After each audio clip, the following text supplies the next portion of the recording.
Dear Esther, the gulls do not land here anymore. I've noticed that this year they seem to shun the place. Maybe it's the depletion of the fishing stock driving them away. Perhaps it's me. When he first landed here, Donnelly wrote that the herds were sickly and their shepherds the lowest of the miserable classes that populate these Hebridean islands. 300 years later, even they have departed.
There was once talk of a wind farm out here, away from the rage and the intolerance of the masses.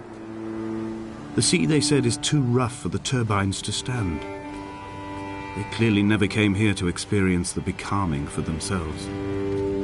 Personally, I would have supported it. Turbines would be a fitting contemporary refuge for a hermit. The revolution and the permanence.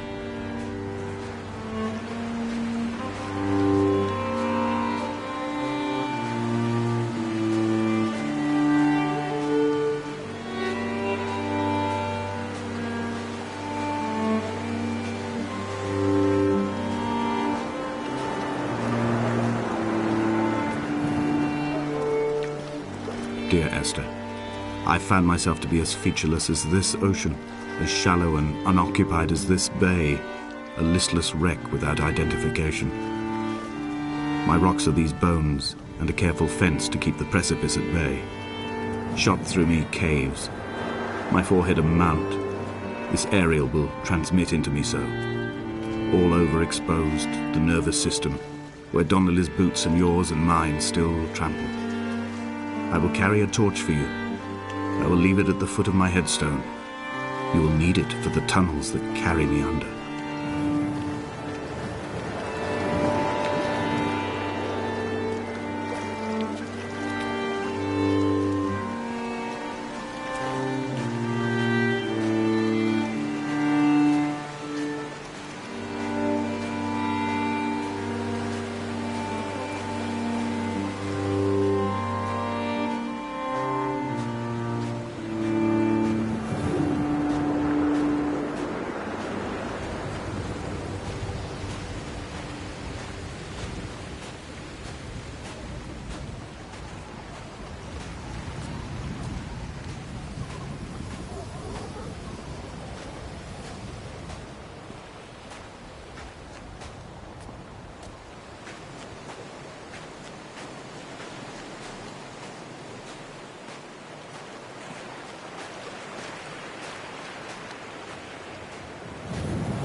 Donnelly reported the legend of the hermit, a holy man who sought solitude in its most pure form.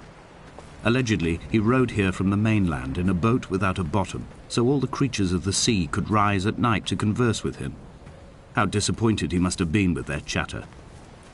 Perhaps now, when all that haunts the ocean is the rubbish dumped from the tankers, he'd find more peace. They say he threw his arms wide in a valley on the south side, and the cliff opened up to provide him shelter. They say he died of fever 116 years later. The shepherds left gifts for him at the mouth of the cave, but Donnelly records they never claimed to have seen him. I have visited the cave and I have left my gifts, but like them, I appear to be an unworthy subject of his solitude.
The mount is clearly the focal point of this landscape.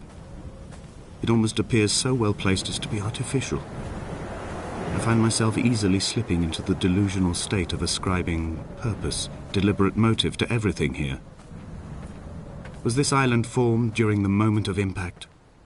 When we were torn loose from our moorings and the seatbelts cut motorway lanes into our chests and shoulders, did it first break surface then?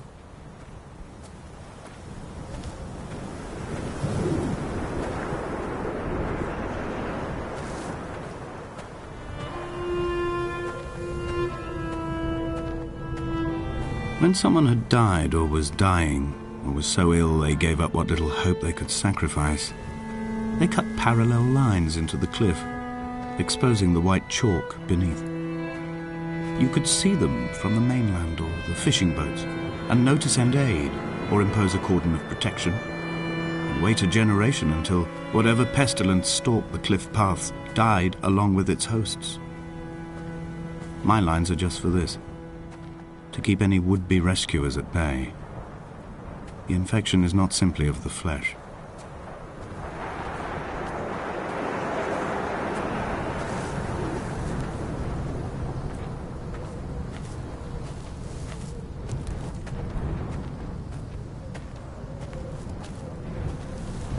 They were God-fearing people, those shepherds. There was no love in the relationship. Donnelly tells me that they had one Bible that was passed around in strict rotation. It was stolen by a visiting monk in 1776, 2 years before the island was abandoned altogether. In the interim, I wonder, did they assign chapter and verse to the stones and grasses, marking the geography with a superimposed significance, that they could actually walk the Bible and inhabit its contradictions?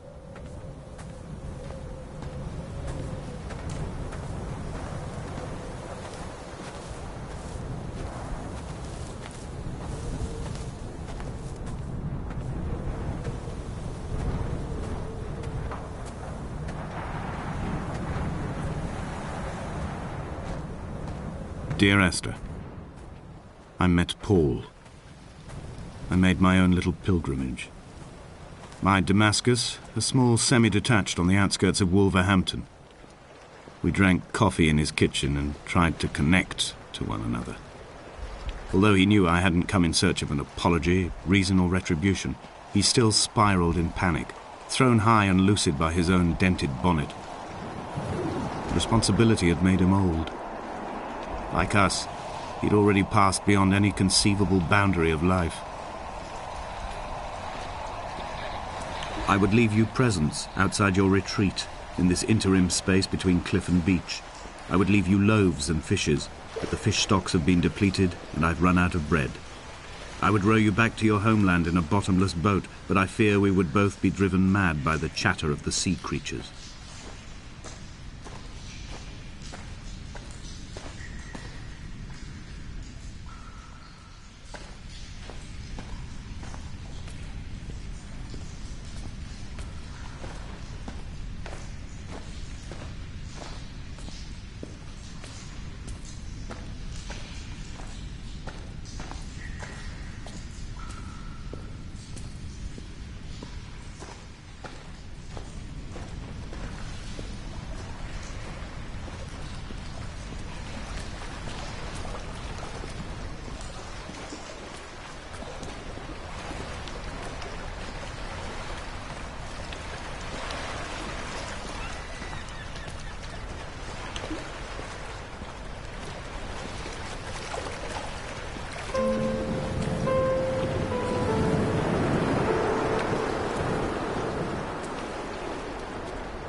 He still maintains he wasn't drunk, but tired. I can't make the judgment or the distinction anymore. I was drunk when I landed here, and tired too. I walked up the cliff path in near darkness and camped in the bay where the trawler lies beached. It was only at dawn that I saw the bothy and decided to make my temporary lodgings there. I was expecting just the aerial and a transmitter stashed in a weatherproof box somewhere on the mount. It had an air of uneasy permanence to it. Like all the other buildings here, erosion seems to have evaded it completely.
Dear Esther, I have now driven the stretch of the M5 between Exeter and Bristol over 21 times. But although I have all the reports and all the witnesses, and have cross-referenced them within a millimetre using my Ordnance Survey maps, I simply cannot find the location. You'd think there would be marks to serve as some evidence. It's somewhere between the turn-off for Sanford and the welcome brake services, but although I can always see it in my rear-view mirror, I have as yet been unable to pull ashore.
All night the boy has kept me lucid. I sat, when I was at the very edge of despair, when I thought I would never unlock the secret of the island, I sat at the edge and I watched the idiot boy blink through the night. He's mute and he is retarded, and he has no thought in his metal head but to blink each wave and each minute aside until the morning comes and renders him blind as well as deaf-mute. In many ways, we have much in common.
I had kidney stones and you visited me in the hospital. After the operation, when I was still half submerged in anesthetic, your outline and your speech both blurred. Now my stones have grown into an island and made their escape, and you have been rendered opaque by the car of a drunk.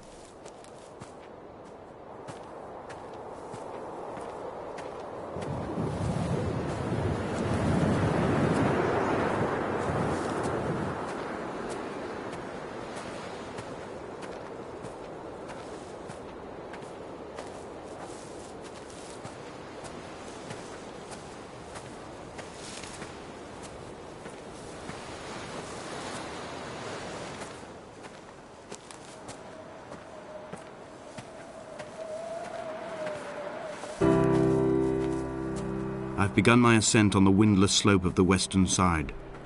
The setting sun was an inflamed eye squeezing shut against the light shone in by the doctors. My neck is aching through constantly craning my head up to track the light of the aerial.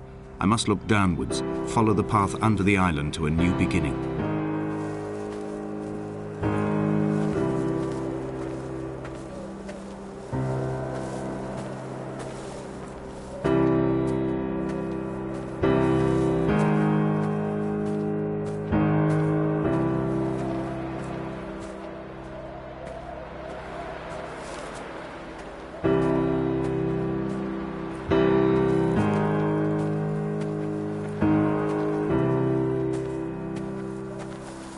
The bothy was constructed originally in the early 1700s. By then, shepherding had formalized into a career. The first habitual shepherd was a man called Jakobsen, from a lineage of migratory Scandinavians. He was not considered a man of breeding by the mainlanders. He came here every summer whilst building the bothy, hoping eventually that becoming a man of property would secure him a wife and a lineage. Donnelly records that it did not work. He caught some disease from his malcontented goats and died 2 years after completing it. There was no one to carve white lines into the cliff for him, either.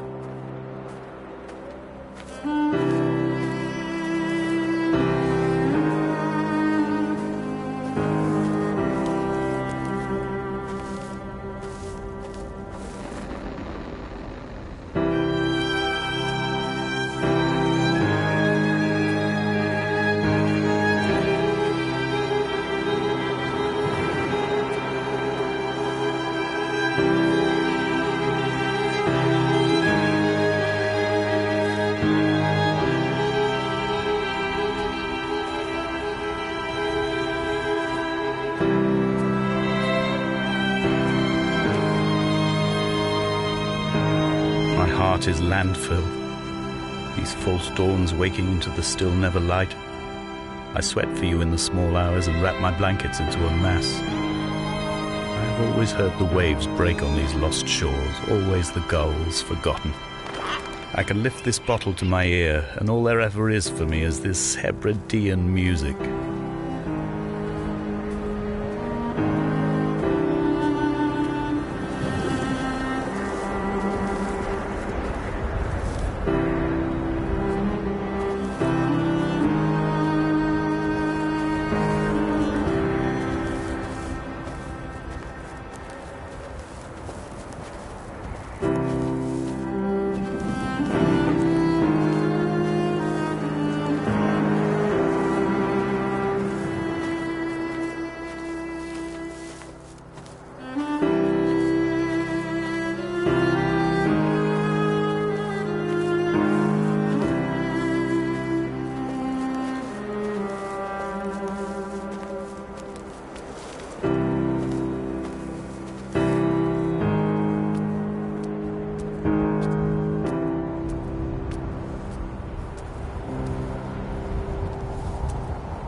What to make of Donnelly, the laudanum and the syphilis? It is clearly not how he began, but I've been unable to discover if the former was a result of his visiting the island or the force that drove him here. For the syphilis, a drunk driver smashing his insides into a pulp as he stumbled these paths, I can only offer my empathy. We're all victims of our age. My disease is the internal combustion engine and the cheap fermentation of yeast.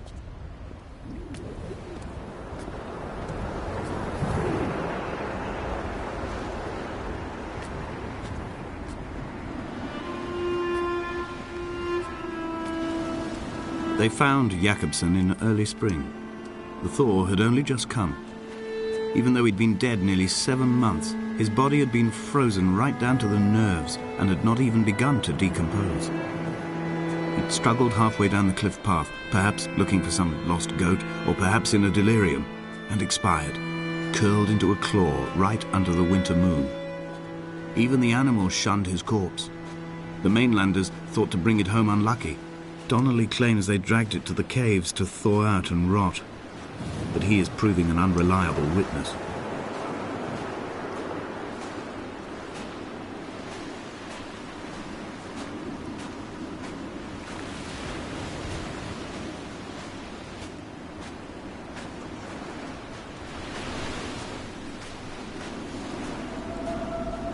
Climbing down to the caves, I slipped and fell and have injured my leg. I think the femur is broken. It is clearly infected. The skin has turned a bright, tight pink, and the pain is crashing in on waves, winter tides against my shoreline, drowning out the ache of my stones. I struggled back to the bothy to rest, but it has become clear that there is only one way this is likely to end. The medical supplies I looted from the trawler have suddenly found their purpose. They will keep me lucid for my final ascent.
Donnelly did not pass through the caves.